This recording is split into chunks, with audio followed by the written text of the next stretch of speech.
Vamos abrir a palavra de Deus em Lucas, capítulo 23. Lucas, capítulo 23.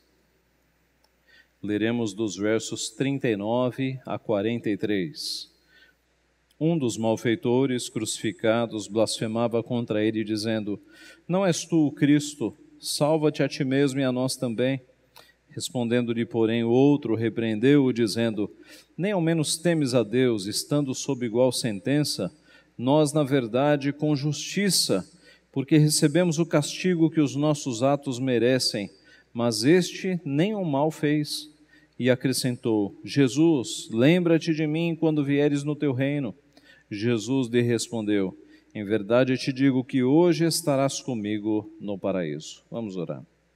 Pai Santo, nós te agradecemos por tua palavra, nós te agradecemos porque o Senhor usa a tua palavra para confrontar os nossos pecados, para nos dirigir na tua vontade, para formar em nós a mente de Cristo com os pensamentos do Senhor, com as doutrinas corretas, com os pensamentos corretos. Nós te louvamos, Pai, porque a tua palavra é poderosa, não volta vazia, mas ela cumpre tudo aquilo que está determinado fazer. Nós pedimos que mais uma vez nesta manhã o Senhor fale ao nosso coração, o Senhor instrua os nossos pensamentos, o Senhor nos ajude a levarmos todos os nossos pensamentos cativos diante do Senhor, para que possamos aprender do Senhor e que este aprendizado, ó Pai, ele se reverta em pensamentos puros, em ações que glorifiquem ao Senhor. É o que nós pedimos, Pai, em nome de Jesus. Amém. Irmãos, como nós poderíamos dividir a população mundial? De algumas formas. É possível dividi-la geograficamente, Ocidente, Oriente. É possível dividi-la politicamente, conservadores, liberais, marxistas, esquerdistas. É possível dividir do ponto de vista étnico, das raças, economicamente. Mas como será que Deus divide o mundo? Deus olha para a população mundial e qual é a divisão que ele faz? Ora, na Bíblia, a humanidade está dividida entre justos e ímpios. Isso fica muito claro, por exemplo, no livro dos Salmos. Mas na Bíblia inteira há essa divisão entre justos e ímpios, entre salvos e não salvos, entre endurecidos e arrependidos. E nesse sentido, quando nós olhamos agora para o final do ministério de Jesus, quando ele está na cruz, nós temos exatamente esta fotografia. Naquelas três cruzes, nós temos Cristo no centro, e de um lado a cruz da incredulidade, e do outro lado a cruz do arrependimento. Nós temos o retrato ideal da humanidade quando olhamos para as três cruzes. Em uma cruz, a primeira cruz, nós vemos, e esse é o nosso primeiro ponto, a cruz da incredulidade. A cruz da incredulidade.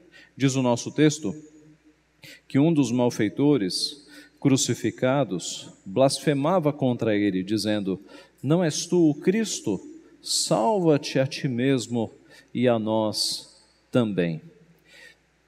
No Império Romano, apenas os crimes mais graves eram levados à cruz. Dependendo do volume do roubo, crimes de assassinato e crimes de conspiração. Qualquer um que se levantasse dizendo-se salvador de um povo, alguém que conspirasse contra o governo romano, era levado à cruz. E é por isso que Jesus estava na cruz. Jesus não era um assassino nem um ladrão, mas ele estava na cruz porque, para os romanos, influenciados pelos sacerdotes que tinham inveja de Jesus, e por isso eles o levaram para a cruz, para os romanos, Jesus era um conspirador, era alguém que se declarava rei. E por isso que havia uma inscrição em cima da cruz de Jesus, dizendo, abreviado, Jesus Cristo, Rei dos Judeus. Essa era a acusação. Ele foi levado para a cruz sob a acusação de conspiração, de alguém que teria se levantado para se declarar rei contrário ao governo romano, coisa que Jesus nunca fez. Isso foi uma acusação falsa, mas era necessário que por algum motivo Jesus subisse à cruz. Não era acidental a ida de Jesus à cruz. O seu ministério foi para que chegasse essa hora, a hora em que ele subiria na cruz, injustamente, mas para levar os nossos pecados, para cumprir várias profecias de que ele carregaria na cruz do madeiro, na maldita cruz, os nossos pecados. Mas o fato é que Jesus está ali injustamente, acusado de um crime que não cometeu, do lado de dois bandidos que não estavam ali injustamente. Eles estavam ali, tudo indica, por crimes muito graves. E um deles, então, que é o primeiro que é relatado aqui por Lucas, diz o texto que ele blasfemava contra Jesus. Blasfemava contra Jesus, dizendo: não és tu o Cristo? Salva-te a ti mesmo e a nós também. Uma vida de pecado, e nos seus últimos instantes ele continua pecando, continua blasfemando, continua aqui quebrando mandamentos, está diante do Messias, mas não para de pecar. Esse é o rumo, meus irmãos, de pessoas que estão sem Deus na vida. Nascem pecando, morrem pecando. As últimas palavras são de pecado, não são de arrependimento. Este homem está diante da sua última esperança, está diante do Salvador, do Messias, do aguardado das nações, e ele está pecando, e pecando agora diretamente contra o Messias, blasfemando contra ele, dizendo: não és tu o Cristo? Salva-te a ti mesmo e a nós também. As suas palavras são palavras irônicas. Ué, você não é o Messias? Você não é o Salvador? Desça daí e tire-nos daqui. São palavras depreciativas, palavras de deboche. Essa é a vida daqueles que pecam, daqueles que estão endurecidos contra Deus. Nascem pecando, morrem pecando. Quantos, meus irmãos, nos nossos dias não estão debochando de Jesus Cristo? Quantos nos nossos dias não estão falando palavras caluniosas contra o nosso Senhor Jesus, assim como este homem que está aqui na cruz? Tem a grande oportunidade de salvação, mas continua pecando, continua falando contra Deus.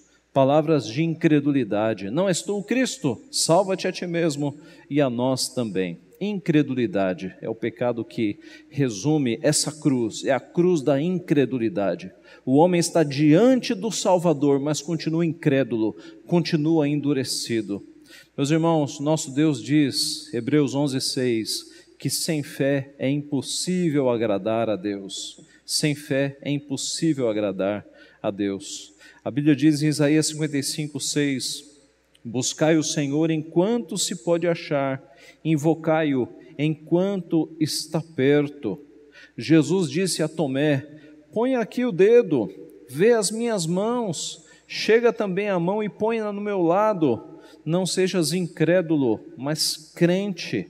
A primeira cruz nos mostra a incredulidade da raça humana e como o ser humano, mesmo diante do Redentor, pode ainda estar com o coração endurecido, com o coração incrédulo.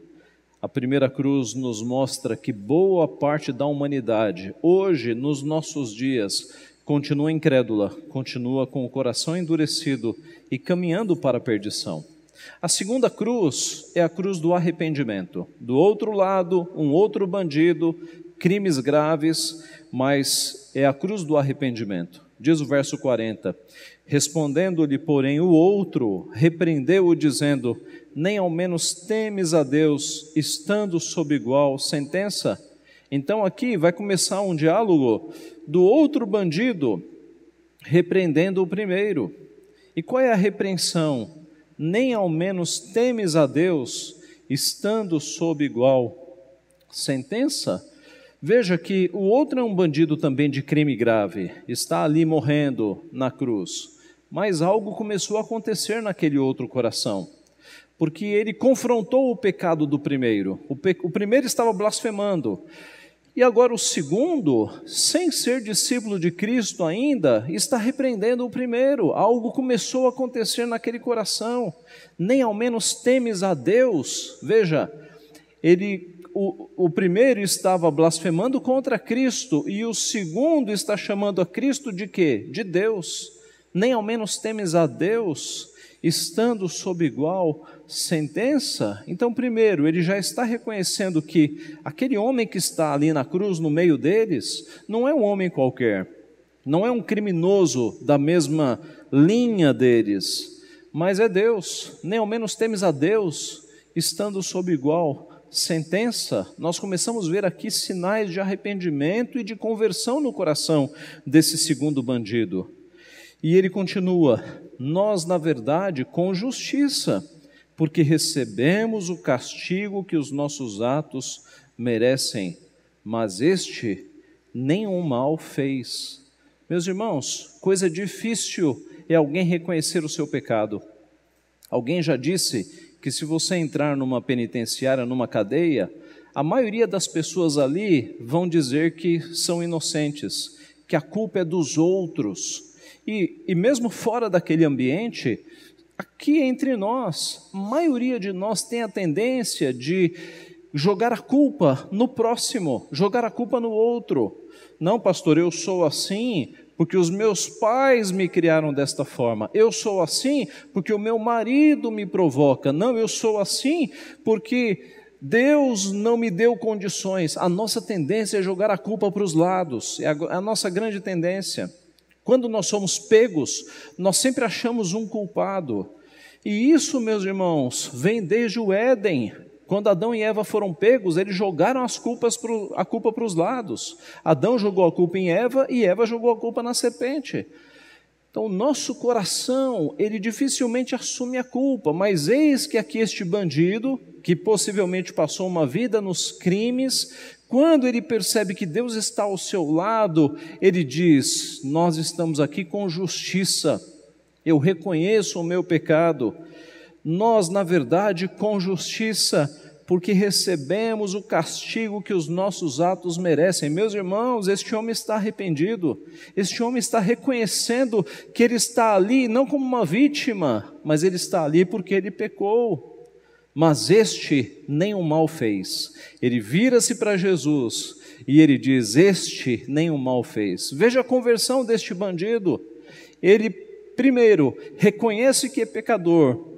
E segundo, reconhece que Jesus é o Santo de Deus, que Jesus não cometeu nenhum pecado. A mente deste homem, o seu coração arrependido, está fazendo com que a sua mente comece a perceber e assimilar que é o próprio Messias que está do seu lado. Ele reconhece o seu pecado, ele reconhece que Jesus é justo, que Jesus está ali santamente. E acrescentou, e a sua última fala é um pedido: Jesus, lembra-te de mim quando vieres no teu reino. Lembra-te de mim quando vieres no teu reino. Jesus, aliás, o bandido, esse segundo, reconhece que Jesus é o Messias. Por quê? Porque esse pedido você só podia fazer para o Messias. Esse bandido tem a convicção de que este homem que está ao seu lado, um dia estabelecerá um reino. Ele tem a convicção de que este homem que está sangrando junto com ele, virá um dia para reinar. Esse bandido sabe que Jesus é o Messias. Esse bandido está convertido. É um discípulo na cruz, mas já é um discípulo. Reconhece a sua pecaminosidade e se arrepende. Reconhece que Jesus é Deus, que é santo e que é o Messias. Depois de uma vida de pecado, ele teve a chance de se arrepender e de se salvar. Por isso, meus irmãos, a cruz do arrependimento nos mostra que nunca é tarde demais para alguém se arrepender. Por vezes pessoas se convertem no leito de um hospital. Eu já vi isso algumas vezes. Pessoas que passaram a vida inteira pecando e Deus dá um câncer, Deus dá uma doença grave e é na cama de um hospital que Deus converte o coração, que a pessoa cai em si e a pessoa percebe que ela passou a vida inteira fugindo de Deus e que Deus agora o alcançou. Por isso nós nunca devemos reclamar quando Deus nos dá uma doença, porque todas as coisas cooperam para o bem daqueles que amam a Deus, até as doenças. Deus é glorificado na doença, na vida de um crente. Porque muitas vezes, e Deus sabe como trata com cada um de nós, é pela doença que Ele nos traz mais para perto de si, mais para perto dos seus caminhos. A cruz do arrependimento, meus irmãos. A palavra de Deus nos mostra que há júbilo diante dos anjos de Deus por um pecador que se arrepende. Lucas 15:11. O salmista disse: sacrifícios agradáveis a Deus são espírito quebrantado, coração compungido e contrito, não o desprezarás, ó Deus. No Apocalipse, nosso Senhor Jesus diz: portanto arrepende-te, senão venho a ti sem demora, e contra eles pelejarei com a espada da minha boca. Apocalipse 2,16. Em Apocalipse 3,3, lembra-te, pois, do que tens recebido e ouvido, guarda-o e arrepende-te. Porquanto, se não vigiares, virei como ladrão, e não reconhecerás de modo algum a hora em que virei contra ti. E Apocalipse 3,19, eu repreendo e disciplino a quantos amo, sê pois zeloso e arrepende-te. A palavra de Deus para com o seu povo é sempre: arrependa-te, arrepende-te, arrepende dos teus pecados, porque senão eu venho e te disciplino. E é isso que Deus faz, meus irmãos. Quando nós estamos longe dos caminhos de Deus, nos afastando dos seus caminhos, Deus vem com a sua mão e pesa a sua mão, para que nós voltemos, para que nós nos arrependamos. Então nós temos que ter uma vida de arrependimento. O arrependimento não se dá apenas na nossa conversão, mas ele tem que se repetir a cada dia da nossa vida. Por quê? Porque nós pecamos todos os dias. E na medida em que nós pecamos, nós devemos nos voltar diante do Senhor, nos arrepender dos nossos pecados e pedir perdão para recomeçarmos. A segunda cruz é a cruz do arrependimento. A terceira e última cruz, a que está no meio, é a cruz da salvação. Neste trecho, Jesus só dá uma resposta, mas é uma resposta cheia de significado, cheia de conteúdo. No último versículo ele diz: Jesus lhe respondeu: em verdade te digo que hoje estarás comigo no paraíso. O pedido foi: lembra-te de mim quando vieres no teu reino. A resposta foi: em verdade te digo que hoje estarás comigo no paraíso. Meus irmãos, nesta cruz não está um homem qualquer, nesta cruz está o homem Deus, 100% Deus, 100% homem, verdadeiro Deus, verdadeiro homem. O reformador do passado, João Calvino, o pastor, ele disse que era necessário que Jesus fosse homem para que ele morresse, para que ele levasse os nossos pecados na sua humanidade perfeita na cruz. Porque um espírito divino não morreria, era necessário que ele fosse carne e osso, homem, verdadeiro homem, para que ele morresse. Por outro lado, era necessário que ele fosse Deus, para que ele vencesse a morte. Porque um homem, um simples homem, nunca venceria a morte. Mas Jesus, sendo homem e sendo Deus, ele teve condições de vencer a morte, de ressuscitar no terceiro dia e vencer o último inimigo, como diz o apóstolo Paulo, 1 Coríntios 15, a morte. Onde está, ó morte, a tua vitória? Onde está, ó morte, o teu aguilhão? Cristo venceu a morte, o último inimigo a ser vencido, e abriu um caminho para a nossa ressurreição. Se o inimigo mortal entrou, destruindo a criação de Deus, a morte no início da humanidade, Jesus, como segundo Adão, destruiu a morte de uma vez para todas, abrindo o caminho para que o seu povo pudesse ressuscitar e viver com ele para todo sempre. Assim, meus irmãos, naquela cruz não está um homem sangrando, mas está o Deus homem, aquele que morre pelos nossos pecados e aquele que vence a morte por amor a nós. Naquela cruz, nós temos dois homens ao lado que fizeram o mal para o próximo. No meio, nós temos não alguém que fez o mal, mas alguém que praticou o amor durante toda a sua vida. Curou pessoas, ressuscitou mortos, salvou pessoas marginalizadas, deu a vida eterna. A cruz do centro não é a cruz do ódio, é a cruz do amor. O homem-deus que está sofrendo ali, ele fez atos de misericórdia, de compaixão e de salvação durante toda a sua vida. Ele está ali naquela cruz, não para dar ao público uma visão de morte, mas ele está ali para dar a sua vida.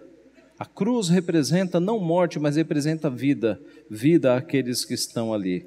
Jesus está ali no meio não como um derrotado, mas está ali como um vitorioso. Talvez aos olhos dos ateus, dos incrédulos, Jesus tenha perdido. Ele morreu, mas a sua vitória está em morrer naquela cruz, porque ali está a vitória do seu povo. Sem cruz não há salvação, sem sangue derramado não há remissão de pecados. A nossa vitória está na cruz do Calvário, por mais que ateus olhem e achem que aquilo foi derrota. Ele estava ali não para se perder, mas para salvar uma multidão do seu povo. E nos últimos instantes da sua vida, Jesus fez o que fez durante toda a sua vida, ele salvou mais um. Se aqueles homens, ou se na primeira cruz você tem um homem que pecou a vida inteira e pecou até a morte, e na segunda cruz você tem um homem que pecou a vida inteira, mas nos seus últimos momentos ele se converteu, no centro você tem um homem que salvou durante a vida inteira e agora acaba de salvar mais um. E ele continua salvando. A salvação de Cristo se estende até o último eleito na história da humanidade. Mas eis que ali nos seus últimos suspiros Jesus salva mais um, quando este bandido se arrepende e crê em Jesus. Mesmo pregado numa cruz, Jesus está salvando. E ainda hoje, meus irmãos, Jesus continua salvando bandidos, assassinos, pessoas de bem, mas que são incrédulas, endurecidas, pessoas que têm, digamos, uma vida comum, mas que estão caminhando para o inferno. Jesus continua salvando pessoas que se arrependem e que se voltam para Ele. Mas por fim, meus irmãos, a resposta que Jesus vai dar a este bandido, ela é um exemplo vivo do que Paulo escreveria aos Efésios, no capítulo 3, verso 20 e 21. Paulo escreveu lá que Deus é poderoso para fazer infinitamente mais do que pedimos ou do que pensamos. Esse bandido fez um pedido a Jesus, mas mal imagina ele que Jesus vai responder de uma forma infinitamente maior ao que ele pediu. Note, 3 coisas. Primeiro, o bandido pede uma lembrança. Lembra-te de mim. E Jesus vai responder infinitamente mais. Jesus vai colocá-lo ao seu lado. Hoje mesmo estarás comigo. Veja a diferença. Lembra-te de mim. Quando vieres no teu reino, lembra-te de mim. O que Jesus diz? Em verdade estarás comigo, estarás ao meu lado. O bandido pede uma lembrança. Cristo o coloca ao seu lado. Segundo, o bandido pede que ele se lembre num futuro hipotético. Lembra-te de mim quando vieres no teu reino. A linguagem aponta para um futuro distante. E a resposta de Jesus é: não, é hoje. Hoje mesmo estarás comigo no paraíso. Aquele bandido é pego de surpresa, meus irmãos. Hoje mesmo estarás comigo no paraíso, porque Jesus morreria em poucos minutos, e o bandido também. E os dois estariam juntos no paraíso. Hoje mesmo estarás comigo no paraíso, não no futuro, não no dia do Senhor, mas hoje mesmo. E por fim, terceiro, o bandido pede que Jesus se lembre dele quando Jesus, na cabeça do bandido, estabelecer um reino terrestre aqui neste mundo. Quando vieres no teu reino, um reino terrestre, porque o bandido sabe que Jesus é o Messias, instaurará um reino, mas Jesus vai fazer infinitamente mais. Ele vai dizer: hoje mesmo estarás comigo no paraíso. Não será num reino terrestre, mas é hoje e é no paraíso. Então veja, meus irmãos, como Jesus sempre faz infinitamente mais. Hoje mesmo estarás comigo no paraíso. O teu pedido é vago, é distante, é longínquo, Mal sabe você que hoje mesmo você vai estar comigo no paraíso. Meus irmãos, a resposta de Jesus conforta não só o coração daquele pecador arrependido, mas conforta também o nosso coração. Salvos por Cristo, nós podemos ter a convicção de que no mesmo momento em que nós morremos, quando nós fechamos os nossos olhos neste mundo, nós abrimos os nossos olhos em glória diante do nosso Redentor, hoje mesmo, com Ele no paraíso. Bendita esperança, meus irmãos. Não existe purgatório, não existe reencarnação, não existe sono da alma, é presença imediata. Nós fechamos os olhos neste mundo para abrirmos diante da majestade do nosso Redentor. É hoje mesmo que nós estaremos com Cristo no paraíso. Que Deus, meus irmãos, nos prepare para este glorioso dia, encha o nosso coração de esperança, porque para o cristão, o dia da nossa partida não é dia de tristeza, é dia de alegria, é o dia quando nós estaremos diante do nosso Redentor.